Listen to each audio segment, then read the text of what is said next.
உமக்கு மேல் ஒருவரும் இல்லையே, எல்லோருக்கும் மேலாக உயர்ந்தவர். உமக்கு மேல் ஒருவரும் இல்லையே. அல்லேலூயா, அல்லேலூயா, அல்லேலூயா, ஆமென். அல்லேலூயா, அல்லேலூயா, அல்லேலூயா, ஆமென். ஒருவரால் சிருஷ்டிக்கப்படாமலே தாமாக என்றென்றும் இருப்பவர். ஒருவரால் சிருஷ்டிக்கப்படாமலே தாமாக என்றென்றும் இருப்பவர். அல்லேலூயா, அல்லேலூயா. இப்பொழுதும் கூட பைபிளிலிருந்து நீதிமொழிகள் புஸ்தகத்தை நாம் படிக்கப் போகிறோம். இன்று இது ஆரம்பம். அதனால் ஆரம்பத்திலேயே ஒரு நல்ல ஒரு முன்னுரையை கொடுக்க விரும்புகிறேன். பாருங்கள், இந்த உலகத்தில் மனிதன் தன்னுடைய சுய அறிவினாலே கடவுளை கூட கண்டுபிடிக்க முடியாது. ஆதலால் தான் உண்மையான கடவுளத்தில் இல்லாமல் உலகம் ஏதோ தவறான வழிகளிலே போகிறதை நாம் பார்க்கிறோம். வேதம் சொல்லுகிறது, மனிதன் தன்னுடைய சுய முயற்சினாலே தேவனை கண்டுபிடிக்க முடியாது. அவனுக்கு இருக்கிறதெல்லாம் இந்த 6 அறிவு மட்டுமே. ஆனால் இந்த 6 அறிவுகளை வைத்து இவன் கடவுளை கண்டுபிடிக்க முடியாது. தேவன் ஆவியாய் இருக்கிறார். ஆவி மண்டலத்திலிருந்து ஒரு வெளிப்பாடு இப்பொழுது தேவையாக இருக்கிறது. இந்த ஆவி மண்டலத்தில் சில காரியங்கள் மந்திரவாதிகளாக மந்திரம் செய்கிறார்கள், சிலருக்கு விரோதமாய் சில காரியங்களை ஏவுகிறார்கள். அப்புறம் மக்கள் நம்புகிறார்கள் தாங்கள் செய்த வினைகள் சொந்த கிரியைகளே தங்களுக்கு விரோதமாக வாழ்க்கையில் அமைந்து விடுகின்றன.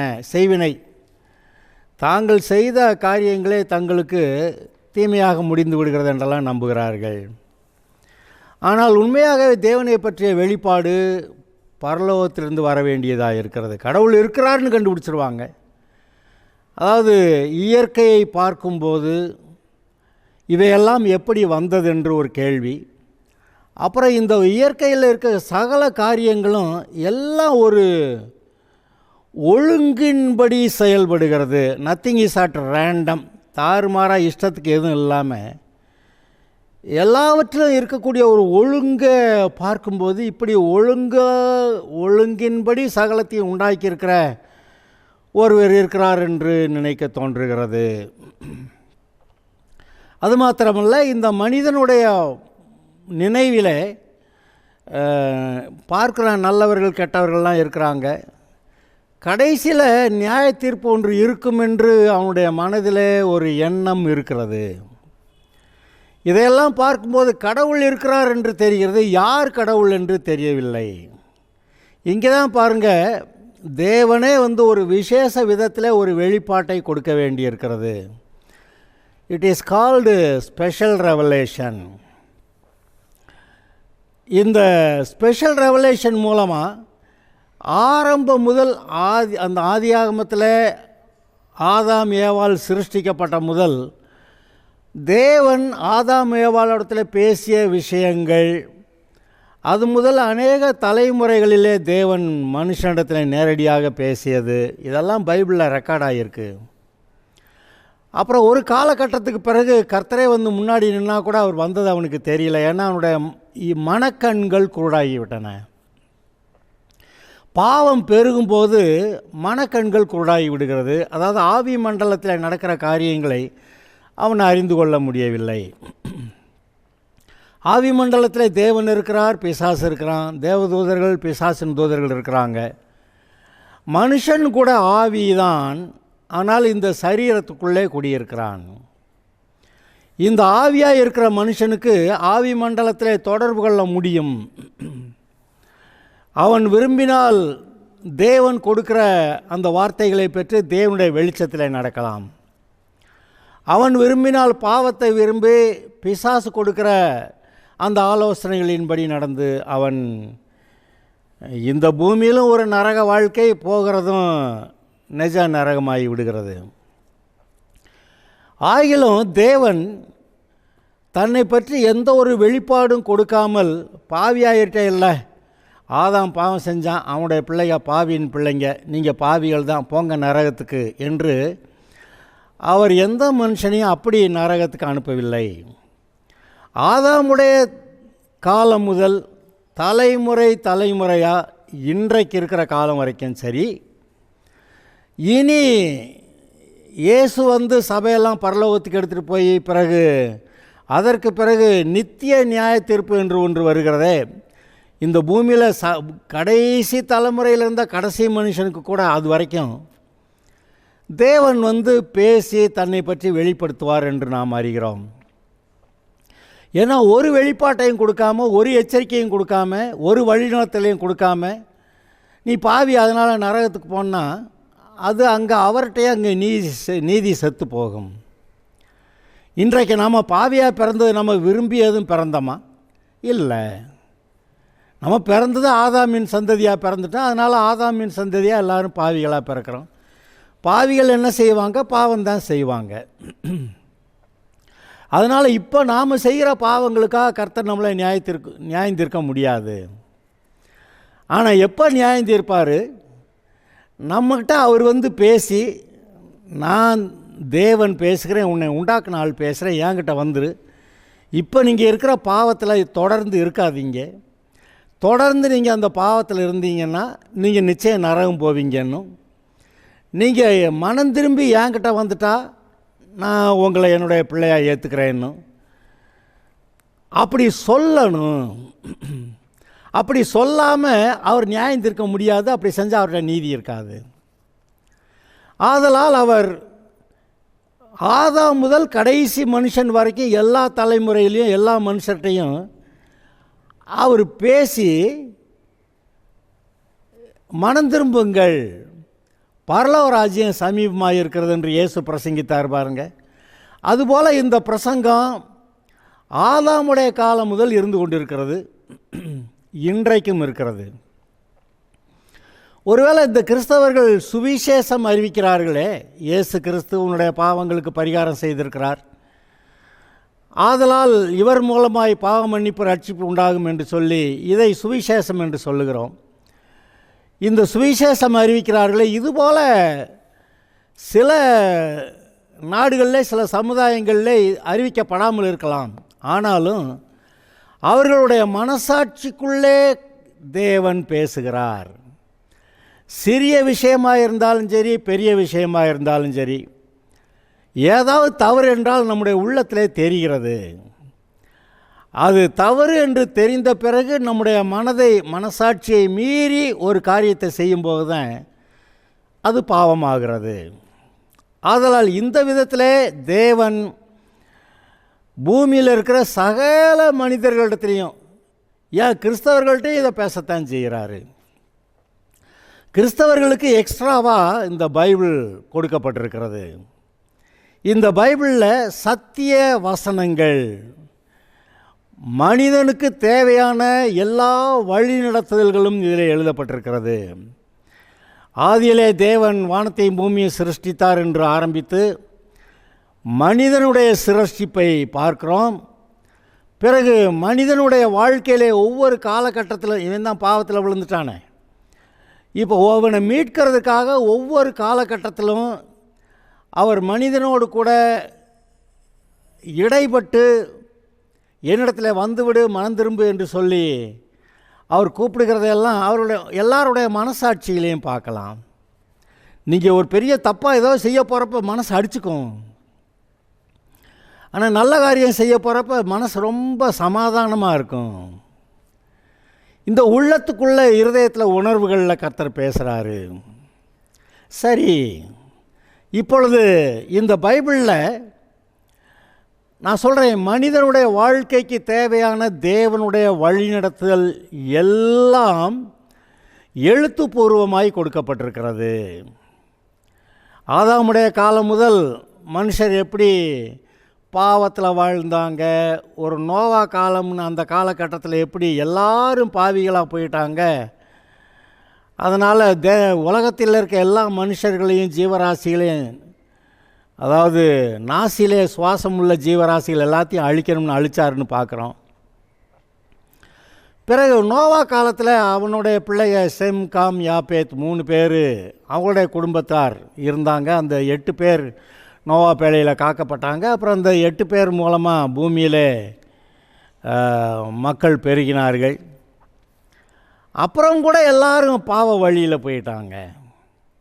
அதனால் கர்த்தர் ஆபிரகாம்னு ஒரு மனிதனை அழைத்து, நீ எனக்கு பிரியமாக இருந்து என்னோட கூட நடப்பையானா நான் உன்னோட கூட ஒரு உடன்படிக்கை பண்ணுறேன்.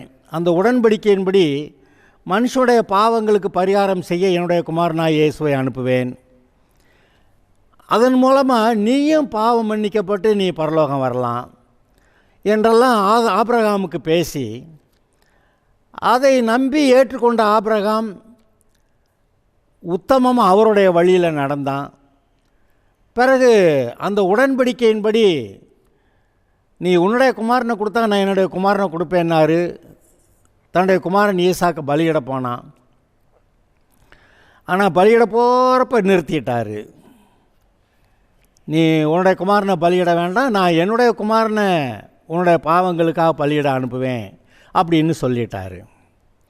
அப்படியே கடந்த 2000 வருடங்களுக்கு முன்பாக தேவன் தம்முடைய குமாரனாய் இயேசுவை பூமியிலே அனுப்பி சிலுவையிலே மனிதருடைய பாவங்களுக்கு பரிகாரம் செய்யும்படி ஏற்படுத்தியிருந்தார். இந்த காரியம்தான் பாவத்துக்கு பரிகாரம் செய்யப்பட்டது. அதனால் இது சுவிசேஷமாக உலகமெங்கும் அறிவிக்கப்படுகிறது. மனசாட்சியிலேயே கடவுள் பேச தான் செய்கிறாரு. அது சரியான வழியில் வந்துக்கிட்டே இருந்தால் கடைசி கடவுள்கிட்டே வந்துடுவான். இப்போ எல்லோரும் பாவிகளாக கிடக்கிறதுனால பாவிகளாக இருக்கிறாங்க, ஆனால் நல்லது கெட்டது தெரியாதுன்னு சொல்ல முடியாது. ஏன்னா ஆதாம் சாப்பிட்ட பழத்தோடைய அது பேரே நன்மை தீமை அறியத்தக்க விருட்சத்தின் கனி. அதனால் அவங்களுக்கு நன்மை தீமை தெரியும். உலகத்தார் எல்லாருக்கும் நன்மை தீமை தெரியும். இப்படி நன்மை தீமை தெரிந்து தான் எல்லோரும் வர்றாங்க. இப்போ எக்ஸ்ட்ராவாக கர்த்தர் மனிதரோட பேசி அந்த ஆபிரகாமுடைய சந்ததியில் தொடர்ந்து இந்த வேதாகம புத்தகங்கள் எழுதப்பட்டன. இயேசு கிறிஸ்து காலத்தில் இப்பொழுது இருக்கிற பழைய ஏற்பாடு இருந்தது. இயேசு கிறிஸ்துவுக்கு பின்பு புதிய ஏற்பாடு எழுதப்பட்டது. அதனால் மொத்த பைபிளில் நம்முடைய வாழ்க்கை தேவனுக்கு முன்பாக இந்த பொல்லாத பாவ ஜனங்கள் மத்தியில் நம்ம எப்படி வாழணும் என்று சொல்லி அங்கே அவர் எழுதி கொடுத்திருக்கிறார். இப்பொழுது இந்த பைபிளில் மொத்தம் 66 புஸ்தகங்கள் இருக்கின்றன. இந்த 66 புஸ்தகங்களிலே நீதிமொழிகள் புஸ்தகத்தை பற்றி நாம் படிக்கப் போகிறோம். இந்த நீதிமொழிகள், பிரசங்கி, உன்னத பாட்டு ஆகிய 3 புஸ்தகங்களும் சாலமோன் ஞானியால் எழுதப்பட்டது.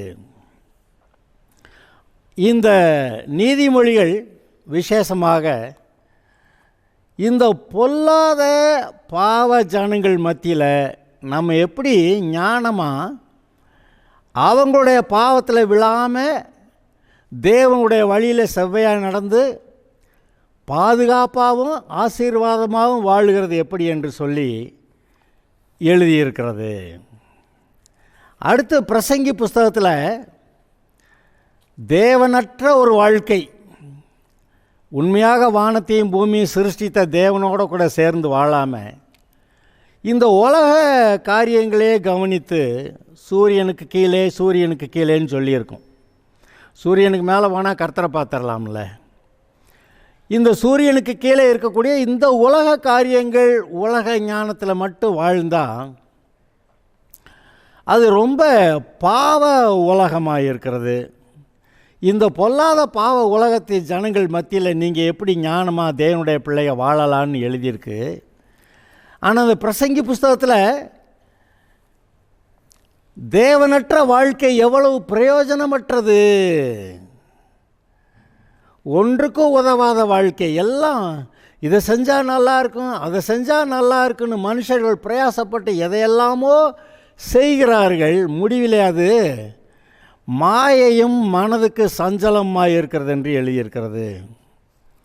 ஒருத்தன் நிறைய சம்பாதிப்பான், சாப்பிட்றது கொஞ்சம் தானே, அப்புறம் கடைசியில் மீதியெல்லாம் வச்சுட்டு போயிடுவான், கொண்டு போக முடியாது. எவ்வளவோ அழகாக இருந்தாலும் பார்க்க தான் முடியுமே ஒழிய அதை எடுத்து கொண்டு போக முடியாது. அதாவது இவங்க விரும்புகிற காரியங்களெல்லாம் ஒருவேளை செய்து பெரிய பதவிக்கு வந்து பெரிய கல்விமானாகி அல்லது பெரிய படிப்பாளியாக விஞ்ஞானியெல்லாம் ஆகி கடைசியில் சாகிறப்போ ஒன்றும் கொண்டு போகிறதில்ல. எல்லாம் மாயை என்று இந்த பிரசங்கி புஸ்தகத்தில் எழுதியிருக்கிறது. அதனால் அங்கே சொல்லியிருக்கோம், இந்த உலகத்தில் தேவனற்ற வாழ்க்கை வந்து மாயையானது, பிரயோஜனமற்றது. நாம் உண்மையாகவே தேவனுக்கு பிரியமாய் வாழுகிறதுக்கு தேவனை கவனிக்க வேண்டும் என்று சொல்லியிருக்கிறது.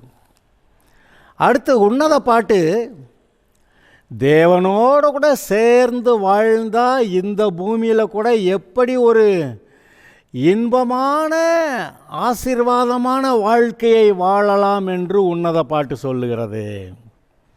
3 புஸ்தகங்கள். 1 நீதிமொழிகள். இந்த பொல்லாத பாவ உலகத்தில் நீங்கள் எப்படி ஞானத்தோட நீதியோட பரிசுத்தத்தோட தேவனுக்கு பிரியமாக வாழ்கிறதுன்னு நீதிமொழிகள் சொல்லுது. பிரசங்கி புஸ்தகம், இந்த பாவ உலகத்தில் இவங்க எல்லாம் தேவனற்ற வாழ்க்கையை வாழ்கிறாங்க, அதனால் இவர்களுடைய எல்லா கிரியைகளும் மாயையாய் வீணாக போகிறதாய் இருக்கிறது, அவர்களுடைய பிரயாசமெல்லாம் வீணாய் போகிறது என்று சொல்லுகிறது. ஆதலால் தேவனிடத்தில் திரும்ப வேண்டும் என்று அந்த புஸ்தகம் புத்தி சொல்லுகிறது. 3வது உன்னத பாட்டு. பாட்டுகளிலே உன்னதமான பாட்டு, அதனால தான் அப்படி பேர் வச்சுருக்கு. உன்னத பாட்டில் தேவனோடு கூட சேர்ந்து இசைந்து வாழும்போது எப்படி ஒரு இன்பமான வாழ்க்கை என்று அங்கே சொல்லுகிறது. இதெல்லாம் இருந்தாலும் கூட இன்றைக்கு நாம் நீதிமொழிகள் புஸ்தகத்தை ஆரம்பிக்கலாம். இந்த நீதிமொழிகள் புஸ்தகம் நான் சொன்னேன், எருசலேமில் ராஜாவாக இருந்த சாலமோனால் எழுதப்பட்டது. இந்த சாலமோன் பாருங்க, அவன் தேவனுக்கு பிரியமாக இருக்கணும்னு ஆசைப்பட்டு தனக்கு போதிச்சா இந்த தேசத்து ஜனங்களை தேவனுடைய வழியில் நடத்துவேன் அப்படின்னு ஜெபம் பண்ணதுனால அவனுக்கு ஞானத்தையும் கொடுத்தாராம், அவன் கேட்காத ஐஸ்வர்யத்தையும் கொடுத்தாராம். உன்னை போல் ஞானம் உள்ளவன் இதுக்கு முன்னாடி இருந்ததில்லை, இனி இதுக்கு பிறகு இருக்க போகிறதில்லைன்னு சொல்லி அவ்வளவு ஞானத்தை அவனுக்கு கொடுத்ததாக எழுதியிருக்கிறது. அப்படி ஞானமுள்ள ஒரு மனுஷன் எழுதுனது தான் இந்த நீதிமொழிகள். அதை ஒரு சில வார்த்தைகளை நம்ம கவனிக்கலாம். 1 ராஜாக்கள் 3வது அதிகாரம். 1 ராஜாக்கள் 3வது அதிகாரத்தில் 4வது வசனம் முதல் 14 வரை வாசிக்கிறேன். அப்படியே ராஜா பலியிட கிபியோனுக்கு போனான். அது பெரிய மேடையாக இருந்தது. அந்த பலிபீடத்தின் மேல் சாலமோன் 1000 சர்வாங்க தகன பலிகளை செலுத்தினான். கிபியோனிலே கர்த்தர் சாலமோனுக்கு ராத்திரியிலே சொப்பனத்தில் தரிசனமாகி, நீ விரும்புகிறதை என்னிடத்திலே கேள் என்று தேவன் சொன்னார்.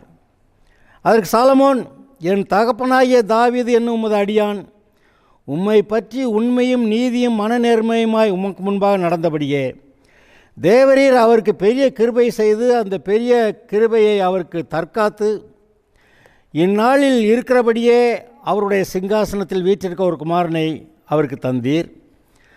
இப்போதும் என் தேவனாகிய கர்த்தாவே, தேவரீர் உமது அடியேனை என் தகப்பனாகிய தாவீதின் ஸ்தானத்திலே ராஜாவாக்கினீரே. நானோவென்றால் போக்குவரவு அறியாத சிறு பிள்ளையாயிருக்கிறேன்.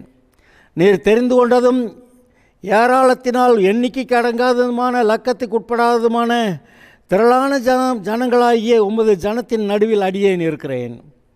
ஆகையால் உமது ஜனங்களை நியாயம் விசாரிக்கவும் நன்மை தீமை என்னதென்று வகையறுக்கவும் அடியேனுக்கு ஞானமுள்ள இருதயத்தை தந்தருளும். ஏராளமான இந்த உமது ஜனங்களை நியாயம் விசாரிக்க யாராலே ஆகும்? சாலமோன் இந்த காரியத்தை கேட்டது ஆண்டவருடைய பார்வைக்கு உகந்த விண்ணப்பமாக இருந்தது. ஆகையால் தேவன் அவனை நோக்கி, நீ உனக்கு நீடித்த நாட்களை கேளாமலும் ஐஸ்வர்யத்தை கேளாமலும் உன் சத்துருக்களின் பிராணனை கேளாமலும் நீ இந்த காரியத்தை கேட்டு நியாயம் விசாரிக்கிறதுக்கு ஏற்ற ஞானத்தை உனக்கு வேண்டிக் கொண்டபடியினால் உன் வார்த்தைகளின்படி செய்தேன். ஞானமும் உணர்வும் உள்ள இருதயத்தை உனக்கு தந்தேன். இதில் உனக்கு சரியானவன் உனக்கு முன் இருந்ததுமில்லை, உனக்கு சரியானவன் உனக்கு பின் எழும்புவதுமில்லை. இதுவுமன்றி நீ கேளாத ஐஸ்வர்யத்தையும் மகிமையையும் உனக்கு தந்தேன். உன் நாட்களில் இருக்கிற ராஜாக்களில் ஒருவனும் உனக்கு சரியானவன் இருப்பதில்லை. உன் தகப்பனாகிய தாவீது நடந்தது போல நீயும் என் கட்டளைகளையும் என் நியமங்களை கை கொண்டு என் வழியில் நடப்பாயானால் உன் நாட்களை நீடித்திருக்க பண்ணுவேன் என்றார். பாருங்கள், கர்த்தருக்கு பலியிடப்பானா ஞானமாக ஒரு ஜெபம் பண்ணால் இந்த ஜனங்களை நியாயம் விசாரிக்கிறதுக்கு நான் சிறு பிள்ளை என்ன செய்வேன், ஞானத்தை தரணுன்னு கேட்டான். அது அவருக்கு பிரியமாக இருந்துச்சு. ஞானத்தை கொடுத்து ஐஸ்வர்யத்தையும் தர்றேன்னு சொல்லிட்டாரு. நீ ஒழுங்காக நடந்தால் உன்னுடைய சந்ததியில் இந்த சிங்காசனத்தில் உட்கார்றதுக்கு ஆள் இல்லாமல் போகிறதில்லைன்னு சொல்லிட்டார். சரி, அதில் 4வது அதிகாரத்தில் 29வது வசனம் முதல் நான் வாசிக்கிறேன். தேவன் சாலமோனுக்கு மிகுதியான ஞானத்தையும் புத்தியையும் கடற்கரை மணலத்தனையான மனோவிருத்தியையும் கொடுத்தார். மனோவிருத்தி, இந்த வார்த்தையை நல்லா கவனிங்க. மனோவிருத்தி, அதை பற்றி சிந்திங்க. சகல கிழக்கத்தி புத்திரரின் ஞானத்தையும் எகிப்தியரின் ஞானத்தையும் பார்க்கலும் சாலமோனின் ஞானம் சிறந்ததாயிருந்தது. அவன் எஸ்ரானாகிய ஏத்தானிலும் ஏமான் கல்கோல் தர்த்தா என்னும் மாகோலின் குமாரரிலும் மற்ற எல்லா மனுஷரிலும் ஞானவானாயிருந்தான். சுற்றிலும் இருந்த சகல ஜாதிகளிலும் அவன் கீர்த்தி பிரபலமாயிருந்தது. அவன் 3000 நீதிமொழிகளை சொன்னான். அவனுடைய பாட்டுகள் 1005. லீபனோனில் இருக்கிற கேதுர் மரங்கள் முதல் கொண்டு சுவரில் முளைக்கிற ஈசோப்பு பூண்டு வரைக்கும் உள்ள மரம் முதலான தாவரங்களை குறித்தும் மிருகங்கள், பறவைகள், ஊரும் பிராணிகள், மச்சங்கள் ஆகிய இவைகளை குறித்தும் வாக்கியங்களை சொன்னான். சாலமோனின் ஞானத்தை குறித்து கேள்விப்பட்ட பூமியின் சகல ராஜாக்களிடத்திலுமிருந்து நானா ஜாதியான ஜனங்களும் அவனுடைய ஞானத்தை கேட்கறதுக்கு வந்தார்கள். இந்த ஜனங்களை செவ்வையாக நடத்துறதுக்கு எனக்கு ஞானம் வேணும்னு கேட்டான். எப்படி செஞ்சாருன்னு பாருங்கள். இதே காரியத்தை பற்றி 2 நாளாகமும் முதல் அதிகாரத்தில் கொஞ்சம் இருக்குது. அதையும் நான் உங்களுக்கு வாசிக்கிறேன். 2 நாளாகமும் முதல் அதிகாரம் 2வது வசனத்திலிருந்து. சாலமோன் 1000 பேருக்கு அதிபதிகளும் 100 பேருக்கு அதிபதிகளும் நியாயாதிபதிகளும் இஸ்ரவேல் எங்கும் இருக்கிற வம்சங்களின் தலைவராகிய சகல பிரபுக்களுமான இஸ்ரவேல் அனைவரோடும் பேசி அவனும் அவனோட கூட சபையார் அனைவரும் கிபியோனில் இருக்க மேடைக்கு போனார்கள். தாவீது தேவனுடைய பெட்டிக்கு எருசலேமிலே கூடாரம் போட்டு ஆயத்தம் பண்ணின ஸ்தலத்திற்கு கீரியாம் யாரீத்திலிருந்து அதை கொண்டு வந்தான். கர்த்தரின் தாசனாகிய மோசே வனாந்தரத்திலே பண்ண தேவனுடைய ஆசரிப்பு கூடாரம் அங்கே இருந்தது. ஊரின் புத்திரனாகிய ஊரியின் குமாரன் பெசலையேல் உண்டு பண்ண வெண்கல பலிபீடமும் அங்கே இருந்தது. வாசஸ்தலத்துக்கு முன்பாக இருந்தது. சாலமோனும் சபையாரும் அதை நாடி போனார்கள். அங்கே சாலமோன் ஆசரிப்பு கூடாரத்திற்கு முன்பாக கர்த்தரின் சந்நிதியில் இருக்கிற வெண்கல பலிபீடத்தின் மேல் 1000 சர்வாங்க தகன பலிகளை செலுத்தினான். அன்று ராத்திரியிலே தேவன் சாலமோனுக்கு தரிசனமாகி, நீ விரும்புகிறத இடத்துல கேள் என்றார். சாலமோன் தேவனை நோக்கி, தேவரீர் என் தகப்பனாகிய தாவீதுக்கு பெரிய கிருபை செய்து என்னை அவன் ஸ்தானத்தில் ராஜாவாக்கினீர். இப்போதும் தேவனாகிய கர்த்தாவே, நீ என் தகப்பனுக்கு அருளின உமது வாக்குத்தத்தம் உறுதிப்படுவதாக. தேவரீர் பூமியின் தூளத்தனை ஏராளமான ஜனத்தின் மேல் என்னை ராஜாவாக்கினீர். இப்போது நான் இந்த ஜனத்திற்கு முன்பாக போக்குவரத்துமாக இருக்கத்தக்க ஞானத்தையும் அறிவையும் எனக்கு தந்தருளும். ஏராளமாக இருக்கிற இந்த உம்முடைய ஜனத்தை நியாயம் விசாரிக்கத்தக்கவன் யார் என்றான். அப்பொழுது தேவன் சாலமோனை நோக்கி, இந்த விருப்பம் உடைய இருதயத்தில் இருந்தபடியாலும் நீ ஐஸ்வர்யத்தையும் சம்பத்தையும் கனத்தையும் உன் பகைஞரின் பிராணனையும் நீடித்த ஆயுசையும் கேளாமல் நான் உன்னை அரசாள பண்ணின என் ஜனத்தை நியாயம் விசாரிக்கத்தக்க ஞானத்தையும் விவேகத்தையும் கேட்டபடியினால் ஞானமும் விவேகமும் தந்திருக்கிறதும் அல்லாமல் உனக்கு முன் இருந்த ராஜாக்களுக்காகிலும் உனக்கு பின் இருக்கும் ராஜாக்களுக்காகிலும் இல்லாத ஐஸ்வர்யத்தையும் சம்பத்தையும் கனத்தையும் உனக்கு தருவேன் என்றார். எப்படி பாருங்கள், அதே காரியம் இன்னொரு இடத்துல எழுதியிருக்கு. அதை இன்னொரு தடவை கேட்டால் நல்லா இருக்கும்னு சொல்லி வாசித்தேன். ஓகே, பாருங்கள், இந்த சாலமோனுடைய வாழ்க்கையை சற்று நீங்கள் கவனிப்பீர்கள் என்றால், இவன் ஆரம்ப காலத்தில் தேவன் கொடுத்த அந்த ஞானத்தை கொண்டு நன்றாக இருந்தான். பிறகு ஒரு நாளிலே இந்த ஞானத்தை கொண்டு இந்த உலகத்தில் இருக்கிற எல்லா காரியங்களும் இதெல்லாம் என்ன பைத்தியக்காரத்தனம்னா கூட என்ன என்று சொல்லி அதையெல்லாம் ஆராய்ச்சி பண்ணுகிறேன் என்று சொல்லி அந்த பைத்தியக்காரத்தனங்களுக்குள்ளெல்லாம் நுழைந்து ஒரு விதத்தில் கண்டுபிடித்தான். என்ன, சூரியனுக்கு கீழே சகலமும் மாயையாக இருக்கிறது, மனதுக்கு சஞ்சலமாக இருக்கிறதுன்னு கண்டுபிடிச்சான். அது மாத்திரமில்ல, தேவனோடு சேர்ந்து வாழ்கிற வாழ்க்கையை காட்டில் வேறு எதுவுமே நல்லது இல்லை அப்படின்னு கண்டுபிடிச்சான். அதையெல்லாம் எழுதியிருக்கிறான். தேவனோட கூட சேர்ந்து வாழ்கிறது எப்படி இன்பமானதுன்னு கண்டுபிடிச்சாலும் அதையும் எழுதியிருக்கிறான். அப்படி அவன் ஞானத்தை பெற்று தேவனுக்கு முன்பாக உத்தமமாக இருந்த காலங்களில் அவன் எழுதினதும், அவன் பைத்தியக்காரத்தனமாக எல்லா பாவங்களுக்குள்ளும் நுழைந்த அந்த பாவம்னா என்ன, அது என்ன செய்யுது அப்படின்னு ஆராய்ச்சி பண்ணுகிறதுக்கு போய் எல்லா பாவங்கள்லையும் நுழைஞ்சு அதோ காரியங்களெல்லாம் ஆராய்ஞ்சு பார்த்து அதெல்லாம் எழுதியிருக்கான். அந்த காரியங்கள் தான் பிரசங்கி புஸ்தகத்தில் வருது. ஆக இந்த சாலமோன் பாவமில்லாத இருந்த காலங்களில் எப்படி எல்லாத்தையும் கண்டுபிடிச்சி எழுதுனா அதுவும் எழுதியிருக்கு. இதை பற்றி என்ன எழுதியிருக்குன்னு கேட்டிங்கன்னா, 1 ராஜாக்கள் 4வது அதிகாரத்தில் வாசித்து காமிச்சேன் 3000 நீதிமொழிகள் எழுதினான் என்று. அவன் எழுதிய பாடல்கள் 1005 என்று வாசித்து காண்பித்தேன். ஒருவேளை இப்போ இருக்கிற நீதிமொழிகள் புஸ்தகத்தில் அந்த 3000 நீதிமொழிகளும் இல்லாமல் இருக்கலாம். ஆனாலும் நமக்கு தேவையான முக்கியமான காரியங்கள் இந்த நீதிமொழிகள் புஸ்தகத்தில் இருக்குது. அவனே சொல்கிறான், அதிக படிப்பு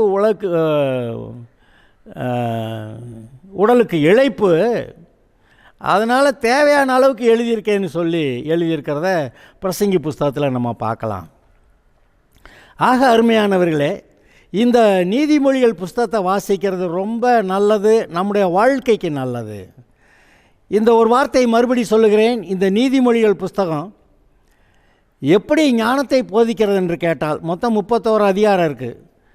அது ஒரு நாளைக்கு ஒரு அதிகாரம் வாசித்தோம்னா 31 நாளைக்கு 31 அதிகாரத்தை வாசித்து முடிக்கலாம். ஆனால் பொதுவாக நமக்கு இந்த நீதிமொழிகள் புஸ்தகம் வாசிக்க அவ்வளோ பிடிக்காது. இதில் இப்படி ஒழுங்காரு, அதில் அப்படி ஒழுங்காரு, இப்படி ஒழுங்காரு, அதையா கேட்டு நமக்கு சோர்ந்து போகிற மாதிரி இருக்கும். ஆனால் அதில் இருந்தால் தான் நம்ம ஞானமாக நடக்க முடியும். அதை நீங்கள் உண்மையிலேயே கவனிக்கணும். இந்த நீதிமொழிகள் புஸ்தகம் உங்களுடைய வாழ்க்கையை ஆசீர்வாதமாக வைக்கிறதுக்கு தேவையான எல்லா போதனைகளும் இருக்கிறது. நான் சொன்னேன், இந்த பாவம் நிறைந்த பிசாசோடைய கிரியைகள் நிறைந்திருக்கிற இந்த பூமியில் எப்படி நீங்கள் பாவம் இல்லாமல் ஞானமாக எல்லா பொல்லாங்குகளுக்கு விலக்கி எப்படி தப்பிக்கொள்ளுகிறது என்றெல்லாம் அங்கே எழுதியிருக்கிறது. அதை நீங்கள் பெற்றுக்கொள்வதற்கு இந்த நீதிமொழிகள் புஸ்தகத்தை நீங்கள் வாசிக்கிறது நல்லது. அதாவது நேரம் இல்லைன்னு வழக்கமாக சொல்லுவாங்க. ஆனால் ஞானத்தை கொடுக்குறவர்கிட்ட கொஞ்சம் நேரம் கொடுத்தா மீதி இருக்கிற ஒரு நாளில் மீதி இருக்கிற எல்லா நேரத்துலையும் நம்ம எல்லாவற்றையும் சரியாக செய்து நம்முடைய வாழ்க்கையில் துக்கம், பாடு, வேதனை, கண்ணீர் இல்லாமல் ஒரு சமாதானமான, ஒரு ஆசீர்வாதமான, ஜெயமான வாழ்க்கை வாழ அது உங்களுக்கு உதவி செய்யும். ஆதலால் நீதிமொழிகள் புஸ்தகத்தை ஒரு நாளுக்கு ஒரு அதிகாரமாய் வாசியுங்கள். கர்த்தர் உங்களை ஆசீர்வதிப்பார்.